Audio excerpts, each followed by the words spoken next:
Bonjour, je suis le docteur Sarah Burceau, pédiatre à Paris. Aujourd'hui, nous allons voir ensemble la grippe. La grippe est une maladie infectieuse virale transmise par les virus influenza de type A, B ou C. Il s'agit d'une maladie extrêmement contagieuse, essentiellement transmise par voie respiratoire, mais aussi par les mains et par les objets contaminés.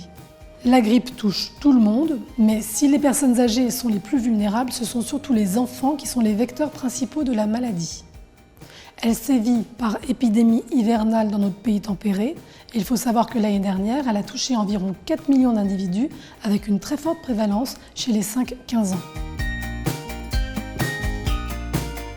Contrairement à une idée reçue, la grippe est une maladie essentiellement pédiatrique. Les enfants sont très nombreux à être touchés et pendant les épidémies, on peut estimer que plus de 50% des enfants seront atteints selon leur tranche d'âge. Les enfants sont susceptibles de faire des épisodes répétés de grippe hivernale chaque année, alors qu'on compte environ un épisode de grippe tous les 10 ans chez les adultes. Les enfants constituent les principaux réservoirs de la grippe saisonnière qu'ils transmettent à leur entourage. Cette transmission est d'autant plus favorisée que la contagion est beaucoup plus longue chez les enfants. On estime que la durée d'incubation est courte, entre 24 à 48 heures chez un enfant, mais la contagion peut durer jusqu'à 15 jours après le début du cycle. Les nourrissons et les enfants souffrant de pathologies chroniques sont bien sûr les plus à risque de faire une grippe sévère. On estime à environ 1% le taux d'hospitalisation chez l'enfant de moins de 5 ans, mais ce taux est multiplié par 10 lorsqu'il s'agit de petits nourrissons. Les symptômes sont différents selon l'âge de l'enfant. Après 5 ans, la grippe est souvent tout à fait caractéristique. Il s'agit de l'apparition brutale d'une fièvre élevée à 40 avec des frissons. L'enfant souffre de maux de tête, il a des courbatures, il est extrêmement fatigué et il tousse. Il s'y associe des symptômes respiratoires avec justement une toux douloureuse, un écoulement nasal et souvent une douleur de gorge. Ces symptômes vont durer de 4 à 10 jours. Avant 5 ans, le diagnostic est beaucoup plus difficile et les syndromes plus variés. Par exemple, il peut s'agir d'une fièvre élevée, isolée. Les symptômes digestifs sont souvent au premier plan et on compte plus de 40% de symptômes mimant une gastro-entérite fébrile. Avant 1 an, la moitié des cas est asymptomatique.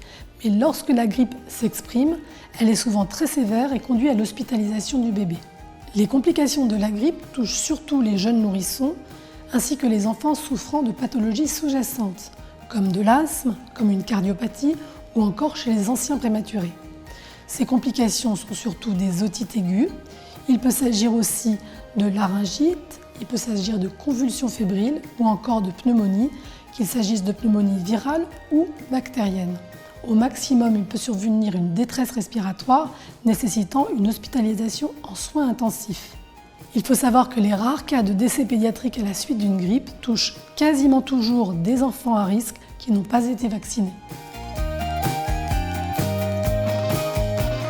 Le diagnostic de la grippe est essentiellement clinique, mais il faut savoir que maintenant il existe des tests de diagnostic rapides qui peuvent être faits au cabinet du médecin et qui permettent du coup d'instaurer rapidement un traitement antiviral, surtout chez les enfants à risque. Non seulement le traitement peut être instauré précocement, mais ces tests permettent aussi de diminuer le nombre des examens complémentaires, le nombre de prescriptions antibiotiques inutiles, mais aussi le nombre d'hospitalisations, surtout chez les plus petits.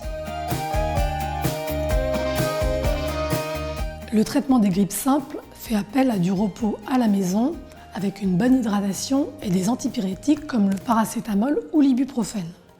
Dans le cas des grippes compliquées, dans l'entourage des femmes enceintes ou des nouveau-nés, chez les enfants à risque, la prescription d'oseltamivir dans les 48 premières heures de la maladie permet non seulement de réduire la durée et la gravité des symptômes, mais aussi la contagiosité du malade.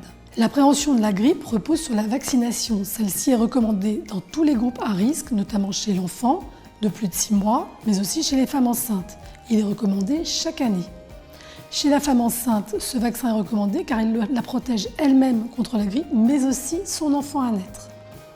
Ce vaccin est pris en charge par l'assurance maladie et il faut savoir qu'en France, la couverture vaccinale contre la grippe reste encore beaucoup trop faible. J'espère que ces conseils vous ont été utiles. Si vous avez la moindre question, bien sûr, vous consultez votre médecin et sinon je vous retrouve très bientôt sur Doctissimo Maman pour d'autres vidéos.